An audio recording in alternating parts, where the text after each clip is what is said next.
Facing pressure before the June NATO summit, Prime Minister Mark Carney's Liberal government hasn't met the previous 2% GDP defense spending target, while the alliance is set to adopt a new 5% goal. YouTube has shut down a popular conservative channel focusing on Canadian political content following a CBC investigation. BC NDP Premier David Eby held a meeting with Punjabi rap artists, some of whom are involved in the contentious Khalistan separatist movement. Hello Canada, it's Thursday, May 29th, and this is the True North Daily Brief. I'm Isaac Lamoureux. And I'm Clayton DeMaine. We've got you covered with all the news you need to know. Let's discuss the top stories of the day and the True North exclusives you won't hear anywhere else. Prime Minister Mark Carney's Liberal government faces increased pressure ahead of the June NATO summit as the alliance prepares to adopt a new defense spending target of 5% of member nations' GDP. Meanwhile, Canada hasn't even met the previous goal of 2%. NATO Secretary General Mark Rutte confirmed this week that member nations are expected to agree to the new benchmark when leaders gather in The Hague on June 24th. The plan would dramatically escalate current defense commitments, combining 3.5% of GDP for hard military spending with an additional 1.5% for broader security infrastructure. For Canada, the proposal highlights a growing reputation among allies as a chronic underperformer in defense spending. This legacy was exacerbated under former Prime Minister Justin Trudeau and thus far has shown no serious improvement under Carney's leadership. Despite Liberal promises during the spring election campaign to finally reach NATO's existing 2% target by 2030, Canada spent just 1.37% of GDP on defense last year. Hitting the current target alone would require at least $20 billion in additional spending. Meanwhile, the proposed 3.5 to 5% threshold would likely demand tens of billions more annually, while the Liberals don't plan to table a budget in the foreseeable future. The Liberal election platform under Carney mentioned that the Liberals would meet their NATO target, but avoided indicating exactly when and by how much. So, Clayton, have we heard anything from Canada's new defense minister on what Carney's initial plans are for the military? Yes, Carney's defense minister David McGuinty told Canadians to prepare for accelerated military spending in a speech at a CanSec defense show on Wednesday. So McGuinty announced that Canada is going to take decisive and immediate action to rebuild Canada's defense capacity to a room of arms makers and international defense contractors. So he also signaled to the room that Canada was looking to exceed the 2% NATO target, which would have been something remarkable had we not just heard that NATO is planning on raising the standard to 5% of Canada's GDP anyway. It's also worth noting that the U.S. President Donald Trump said Canada is in talks and could be on the hook for up to $61 billion for his Golden Dome missile defense system. So if accepted by Carney, it's unclear how much of that spending would go towards Canada's NATO target, and it could only end up covering the 1.5% for infrastructure. Following a CBC investigation, YouTube shut down a popular channel focused on conservative content after achieving tens of millions of views during the 2025 federal election. Now, the public broadcaster is bragging about having the channel taken down. The account Real Talk Politics said it had amassed nearly 70 million views between April 3rd and April 30th, outperforming mainstream outlets, including CBC, in the run-up to Election Day. The channel published concise political commentary that critiqued progressive politics and government-funded media such as the CBC itself. Its removal came days after CBC's Visual Investigations team and Radio Canada's decrypteurs contacted YouTube with questions about its content. CBC reporters wrote, quote, "A YouTube account that was the most popular Canada-based news and politics channel during much of the 2025 federal election has been taken down by YouTube following inquiries from CBC News's Visual Investigations team and Radio Canada's decrypteurs." YouTube said the termination was due to violations of policies on spam, scams, and deceptive practices, but did not specify what violations the channel committed. The channel's creator disputes that claim, calling the takedown politically motivated. CBC's investigation focused on the channel's use of AI voiceovers in the videos. The broadcaster described the format as a form of, quote, content farming, a term used to describe low-quality material produced in mass quantities to provoke engagement. One example flagged involved an AI-generated version of former U.S. President Ronald Reagan delivering a joke he never said himself in a comedic script. The creator told CBC the clip was sourced from elsewhere on YouTube and believed it to be authentic.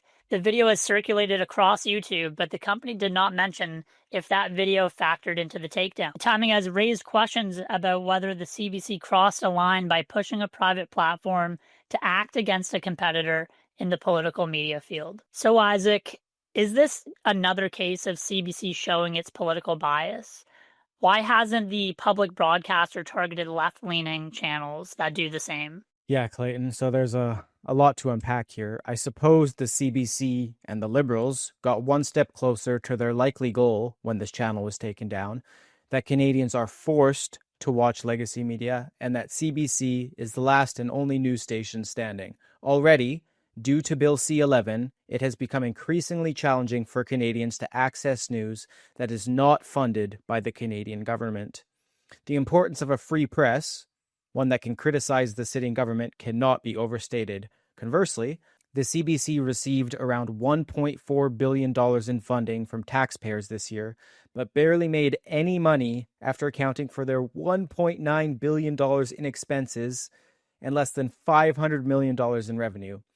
Despite this shocking expense value, the CBC's reach results still fell beneath its targets in 2023-24. However, Radio-Canada did beat its targets. But yes, obviously the CBC has an immense political bias. What else would you expect when the government is handing it $1.4 billion a year and it would cease to exist without government funding? It's certainly not in the method it currently does with $1.9 billion a year in expenses. So this is an unavoidable consequence, and it's a real shame that the country's biggest news organization cannot pursue the number one value of journalism, which is holding governments to account. And conversely, they actually have to prop the government up, even if that means lying or getting rid of your competitors. Additionally, I can't believe YouTube did this. I don't see what the company had to gain from involving itself in the controversy, and the given reasoning is not clear. The precedent is chilling. If the CBC doesn't like what you say and you're gaining traction, they can lean on tech platforms to make you disappear. Today, it's Conservatives. Tomorrow, it could be any independent journalist who steps out of line. BC NDP Premier David Eby met with a group of Punjabi rap musicians, some of whom are active in the controversial Khalistan separatist movement. In a recent social media post on May 27th, BC NDP MLA Spencer Chandra Herbert shared a photo of himself and BC Premier David Eby standing proudly alongside several Punjabi rap artists, saying it was a, quote, honor to meet with several artists who have made such a deep impact on Punjabi music in BC and around the world. Among those pictured were Canadian-based artists Jazzy B, Inderpal Moga, and Chani Natan, each of whom has, at times, publicly advocated for Khalistani separatism or figures associated with it. Jazzy B, the Bhangra singer originally from Punjab, India, who moved to Surrey, BC when he was 5 years old, has previously celebrated and posted images of Jarnail Singh Bhindranwale, a key figure in the 1980s Sikh separatist insurgency, referring to him as his, quote, hero. The self-professed Crown Prince of Bhangra, Jazzy B, has been rather transparent about his support for carving a separatist and independent Sikh state from India. Inderpal Moga, a Vancouver-based singer and performer, gained attention with his 2020 track Daku, Punjabi for bandit or outlaw, a song featuring imagery and lyrics widely interpreted as referencing Sikh militants involved in the Khalistan movement. The accompanying music video, which features recurring images of Moga and Natan sitting in Ferraris and walking alongside semi-trailers being loaded with conspicuous packages, additionally includes a symbolic tribute to an individual deemed a terrorist by the Indian government, but regarded as a martyr by some separatist supporters. Other still images shared on social media from rappers Natan and Moga appear to glorify Bhindranwale and include footage of armed Khalistani insurgents. Well, Clayton, has the Eby government done anything to address Khalistan separatism presented in BC? Well, the short answer is simply no. He's not come out with so much as a statement against the Khalistan movement in general. When Hardeep Singh Nijjar, a Khalistan supporter who the Indian government labeled as a terrorist, was killed in Surrey, BC, at a Sikh temple, and after Justin Trudeau announced and alleged that the Indian government assassinated Nijjar on Canadian soil, Eby advocated for the federal and provincial governments and security agencies to share more information with each other, as he only had access to public information, removing the blame from himself and showing concern for the Sikh community in BC. Our listeners might recall when Sikh versus Hindu clashes broke out, even causing a riot in Brampton, Ontario.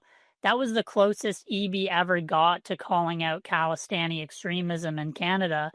And he said he was deeply concerned about the clashes, but neglected to name the parties involved. And he pledged to work with all levels of government to maintain peace and harmony. But to be fair, there hasn't been many politicians in Canada at all willing to name exactly who's involved when they talk about these Hindu and Sikh clashes. They don't want to name the Khalistani movement. We've even seen conservative MPs at events that have, pictures of Khalistani martyrs and individuals who are even involved in the Air India bombings, which was the only terrorist attack that happened on Canadian soil, as far as I'm aware. That's it for today, folks. Thanks for tuning in. You can stay on top of new episodes every weekday by subscribing to the Daily Brief on iTunes and Spotify. Also, while you're at it, make sure to hit us with a 5-star rating.